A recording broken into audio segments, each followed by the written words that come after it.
ബിരിയാണി വേണോ മന്തി വേണോ എന്ന് ചോദിച്ചാൽ കൂടുതൽ ആൾക്കാരും മന്തി ആയിരിക്കും ചൂസ് ചെയ്യുക. എന്തായിരിക്കും റീസൺ? ഇന്നൊരു ഷവായ മന്തി അല്ലെങ്കിൽ പെരി പെരി മന്തിയാണ് തയ്യാറാക്കാൻ പോകുന്നത്.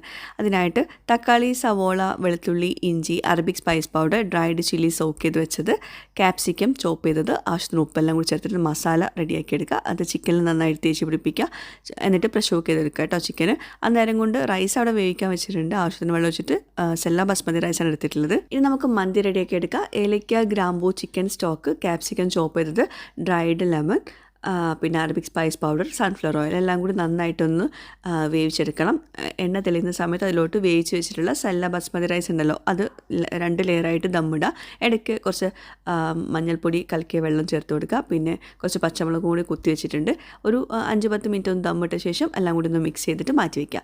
അപ്പോൾ നമ്മുടെ ഷവായ അവിടെ പ്രഷർ കുക്കറിൽ വെച്ചിട്ടുണ്ടായിരുന്നു. അപ്പം സൺഫ്ലവർ ഓയിൽ ഒരു പാനിൽ ചൂടാക്കിയ ശേഷം അതിൽ ചിക്കൻ എടുത്തിട്ട് നന്നായിട്ടൊന്ന് ടോസ്റ്റ് ചെയ്തെടുക്കുക 2 വശവും. എന്നിട്ട് ഈ മസാല നന്നായിട്ട് ഡ്രൈ ആക്കി എടുക്കുക. ഈ മസാല ചിക്കന് നമ്മൾക്ക് റൈസിൻ്റെ മുകളിലൊന്ന് ദമ്മിട്ട് കൊടുക്കുക. ലെയറായിട്ട് കുറച്ച് മസാലയും കൂടി സ്പ്രെഡ് ചെയ്യുക ചിക്കനിലോട്ട് കേട്ടോ. അതിനിടയ്ക്ക് ബട്ടറും ചില്ലി ഫ്ലേക്സും കൂടി ഒന്ന് ചൂടാക്കി എടുത്തിട്ട് ആ ചിക്കൻ്റെ മുകളിലൊന്ന് സ്പ്രെഡ് ചെയ്യുക. ഒന്ന് സ്മോക്കി ഫ്ലേവറും കൊടുക്കുക. ഒരു 5-10 മിനിറ്റ് അങ്ങനെ വെച്ചാൽ മതി ചെറിയ ഫ്ലെയിമിൽ. അപ്പോൾ നമ്മുടെ പെരി പെരി മസാല മന്തി അല്ലെങ്കിൽ ഷവായ മന്തി റെഡി ആയിട്ടുണ്ട്. അടിപൊളി ടേസ്റ്റാണ്. എല്ലാവരും ട്രൈ ചെയ്യുക. നല്ല എളുപ്പത്തിൽ ഉണ്ടാക്കാൻ ട്രൈ ചെയ്തിട്ട് ഫീഡ്ബാക്ക്സ് അറിയിക്കുക കേട്ടോ.